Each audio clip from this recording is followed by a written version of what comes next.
Kita ke informasi menarik lain, Saudara. Komunitas Trail Perantau Sumatera Barat atau Trapesum menggelar kegiatan bakti sosial dan santunan anak yatim di perbukitan Mancak, Cilegon, Banten sambil beroff-road ria di hutan. Seperti apa kegiatannya? Berikut liputannya untuk Anda.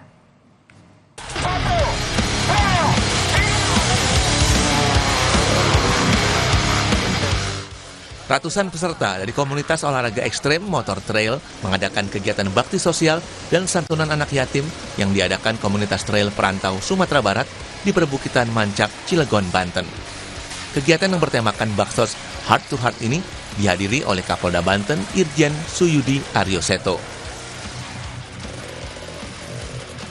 Dalam kegiatan ini, Jenderal Bintang 2 tersebut dibuat takjub dengan kepiawaian para pebalap pro nasional di jalur ekstrem Cilegon-Niak.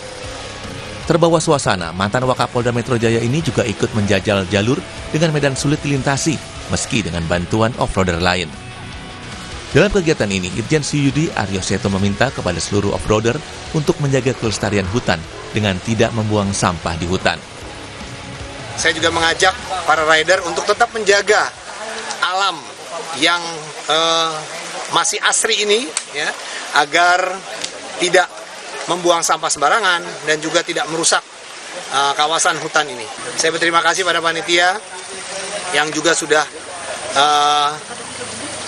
mengadakan kegiatan sosial dengan menyumbang masjid yang ada di sekitar Mancak ini.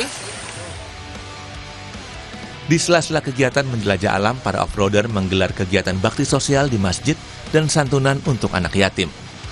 Selain itu, Irjen Suyudi berharap dengan adanya event ini dapat meningkatkan UMKM masyarakat sekitar, menarik minat masyarakat menyukai olahraga alam, serta mempromosikan wisata alam di wilayah Provinsi Banten. Ferdian Syah Marlupi, Kompas TV, Cilegon, Banten.